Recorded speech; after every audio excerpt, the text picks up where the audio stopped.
Terima kasih untuk Anda yang masih bergabung bersama kami dan di segmen ini kita akan review bagaimana jalannya perdagangan di sepanjang hari ini dan kami ingatkan kembali Anda masih bisa berpartisipasi di WhatsApp interaktif kami di 0812 di 8788 di 3723 seperti yang tertera di layar televisi Anda. Dan saat ini kami sudah terhubung melalui Zoom bersama dengan Bapak Yosef Gabetua selaku Senior Analis Kreatif Trading System. Kita akan langsung sapa saja. Pak Yosef, selamat sore, apa kabar Pak? Selamat sore Mas David, kabar baik. Terima kasih Pak Yosef sudah meluangkan waktu di IDX Channel. Hari ini Indeks Harga Saham Gabungan melakukan lompatan yang cukup berarti Pak. Hari ini tampaknya lebih dominan bergerak di atas level 6.900-an. Meskipun di 30 menit jelang penutupan sesi kedua hari ini, lagi-lagi penguatan lebih ke arah terbatas dan konsistensi Indeks Harga Saham Gabungan supaya tetap ditutup di 6.900-an masih dipertanyakan untuk 30 menit ke depan ini jelang penutupan. Bagaimana analisis Anda, terutama dari sisi sikap dari investor asing sampai sejauh ini, Pak Yosef? Oke, kalau misalnya kita ngelihat kenapa hari ini ISG mengalami lompatan, itu sebenarnya disumbangkan sama satu saham yang memang bergerak signifikan sepanjang hari ini, yaitu Aman Mineral. Jadi seperti mungkin udah banyak dibahas di media juga, kemarin itu ada satu transaksi crossing yang cukup besar di Aman Mineral dan ini sebenarnya aksi dari estate planning. Jadi yang menjadi motifnya itu ada di keterbukaan informasi dari bursa sendiri juga disampaikan bahwa ini estate planning dari Pak Alexander Ramli selaku dirut dari Aman Mineral. Jadi itu kepemilikannya diurai. Jadi memang satu hal yang menjadi poin pentingnya di sini adalah ini tadinya barang dari Pak Alexander Ramli ini memang barang di satu perusahaan. Jadi ini investasi Pak Alexander Ramli lewat satu perusahaan yaitu Alfa Investasi Mandiri ke Aman Mineral. Dan kepemilikan ini yang diurai kayak gitu. Jadi kita nggak melihat ada pengaruhnya seperti apa ke saham Aman Mineral. Maksudnya nggak bisa dibilang karena transaksi inilah harga saham Aman Mineral jadi naik. Cuman yang pasti ketika kepemilikannya diurai seperti ini semuanya jadi di bawah 5%, it means apapun transaksi yang dilakukan dengan barang-barang tersebut sekarang udah nggak perlu lapor ke bursa lagi karena transaksinya udah under 5% kayak gitu, karena udah nggak jadi bagian dari investor di atas 5%. Jadi itu sih kalau misalnya ngelihat dari Aman Mineral memang nggak ada, menurut saya nggak satu ini spike aja di yang terjadi di hari ini, nggak ada hubungannya dengan transaksi crossing yang terjadi kemarin. Oke, tapi dari sisi harga wajar seperti apa Pak untuk Aman, cukup dipertanyakan juga? Untuk Aman Mineral sebenarnya sampai sekarang mayoritas investor-investor besarnya big money-nya itu justru udah melakukan penjualan kalau ngelihat dari sekarang kayak gitu. Jadi menurut saya kita nggak perlu FOMO juga ke saham ini, memang pergerakannya volatil banget.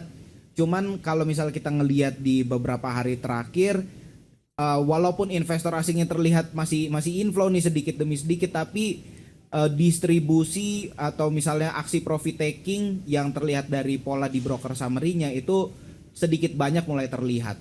Seperti itu kira-kira Mas David. Baik, langsung saja kita ulas secara teknikal Pak untuk Aman Mineral. Beberapa menit jelang penutupan di sesi kedua penguatannya lebih ke arah terbatas begitu. Apakah memang aksi jual sudah mulai dilakukan? Tadi sempat ke 12.050, posisi saat ini di 11.525, menguat di 5,98%. Tadi sempat menguat di atas 10,34%. Arah selanjutnya untuk Aman? Kalau untuk arah selanjutnya ini untuk posisi investor nih ya. Kalau misalnya ngelihat harganya sekarang di 11.500-an, sedangkan titik tertingginya itu ada di 14 ribuan, itu menurut saya cukup beresiko lah kalau misalnya kita mau masuk ke saham ini. Kalau menurut saya ya, saya nggak merekomendasikan untuk masuk lagi ke saham ini. Ini udah terlalu tinggi lah kayak gitu. Lebih baik kalau misalnya memang mau nungguin Aman Mineral masuk, ya kita tungguin lah, just in case memang ternyata harganya dibawa ke situ ke harga 8 ribuan, 9 ribuan, menurut saya itu resiko kita jadi sedikit lebih kecil ketimbang nampung di level sekarang di 11.500, harganya udah dekat all time high dan mulai terlihat ada aksi jual lagi kayak gitu. Jadi saya sih nggak merekomendasikan. Yang sudah ambil posisi, Pak? Kalau untuk yang udah ambil posisi, mungkin masih bisa di hold. Misalnya masih, kalau misal memang masih bisa, ya dilihat secara bertahap lah. Kalau misal masih bisa sampai di 12.500 kayak gitu, saya nggak melihat ada kemungkinan lebih tinggi dari level 12.500 lagi sih. Jadi mungkin itu level yang perlu diperhatikan untuk profit taking. Oke. Baik, analisis untuk aman pemirsa, penutupan hari ini di 11.525 sudah kelihatan ada aksi jual. Kemudian tadi bagi yang ingin masuk belum direkomendasikan, tunggu koreksi ke level 8.000 hingga 9.000-an, dan terus bagi yang sudah ambil posisi maksimalkan profit hingga ke 12.000-an, dan lagi-lagi keputusan investasi tetap ada di tangan pemirsa IDX Channel. Selain aman, Pak Yosep, hari ini beberapa saham barang baku lainnya juga ikut mengalami penguatan, Pak. Yang cukup menarik diperhatikan adalah duet antar Tekim dan INKP. Hari ini masing-masing menguat di atas 3%.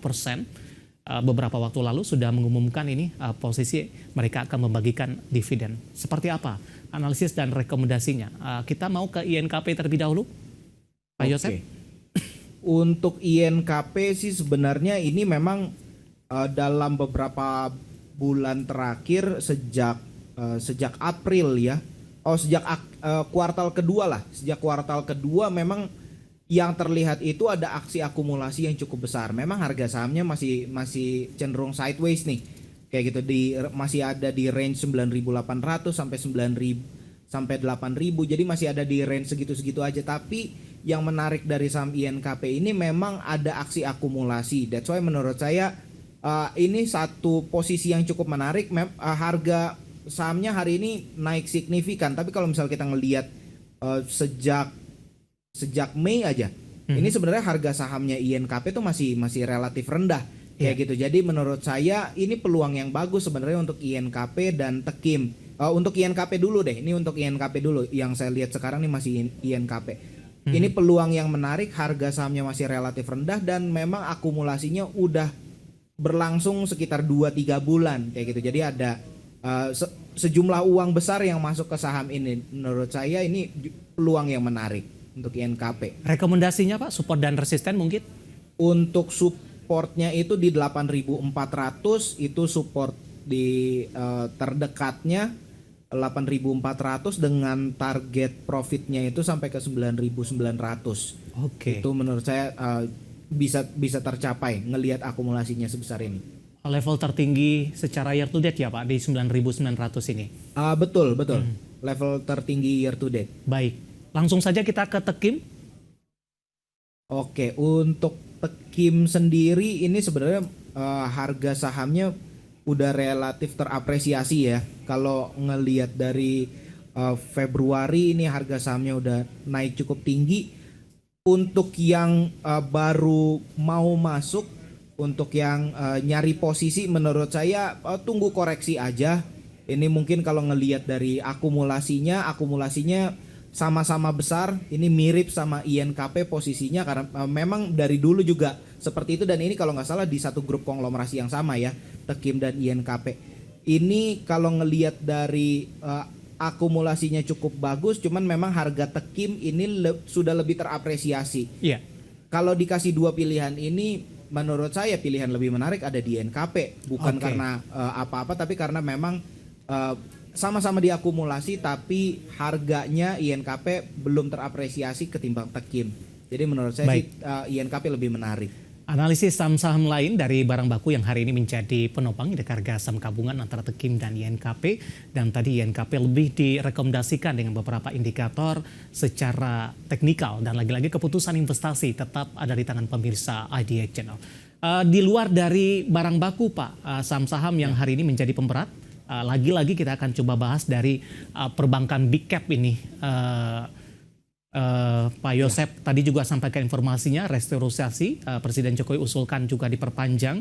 Hari ini saham-saham perbankan big cap rata-rata mengalami pelemahan ini. BBCA, BMRI bahkan di atas 1%, BBNI juga di atas 1%, dan yang paling pelemahnya yang cukup tipis ada di BBRI, 0,23%. BBRI juga melalui perjalanan yang cukup panjang, tadi sempat menguat ke 4430. Profit taking mungkin, kemudian berbalik arah ke zona merah, balik lagi hijau, kemudian berbalik arah kembali ke zona merah. Dan kebetulan Pak Yosep sudah ada pertanyaan masuk di WhatsApp interaktif kami. Bapak Victor dari Malang menanyakan BBRI bisa masuk di harga berapa? Analisis Anda untuk BBRI. Ini coba saya bahas secara general dulu ya Mas ya. Maksudnya kalau untuk ngelihat dari aliran dana asing ini sebenarnya kelihatan di mana fokusnya investor asing.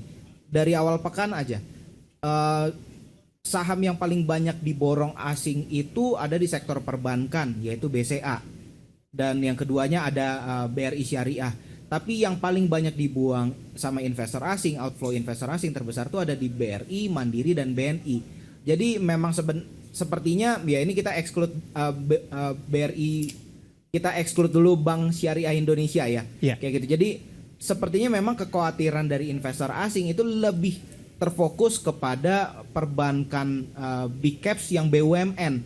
Karena BCA justru diborong sama investor asing kayak gitu. Jadi memang kalau misalnya ngelihat trennya di sini, jujur menurut saya BRI, Bank Mandiri, dan BNI walaupun dalam beberapa hari terakhir ini sepertinya mulai kelihatan rebound sedikit-sedikit, tapi menurut saya kita nggak perlu terlalu buru-buru. Total outflow dari investor asing itu masih lebih dari 1 triliun nih dalam 2 hari terakhir ini.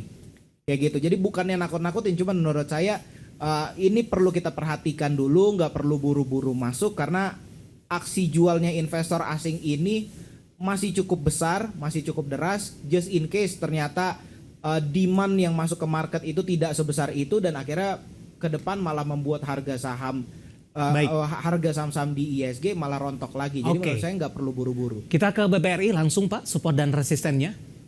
Kalau untuk BBRI support dan resistennya ya paling dekat sih ini di level 4.000. Di level 4.000 itu mungkin bisa dijadikan support lah.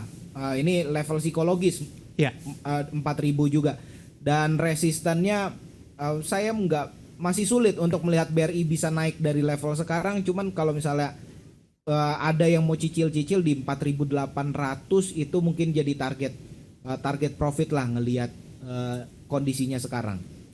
Baik, analisis dari beberapa saham perbankan big cap, terutama BBRI yang tadi juga sudah disampaikan dari beberapa perbankan big cap BUMN, yang paling banyak dijual asing adalah untuk BBRI lebih ke arah wait and see terlebih dahulu. Supportnya tadi di 4.000 level psikologisnya, kemudian resistennya bisa ke 4.800 dan lagi-lagi keputusan investasi tetap ada di tangan pemirsa IDX Channel.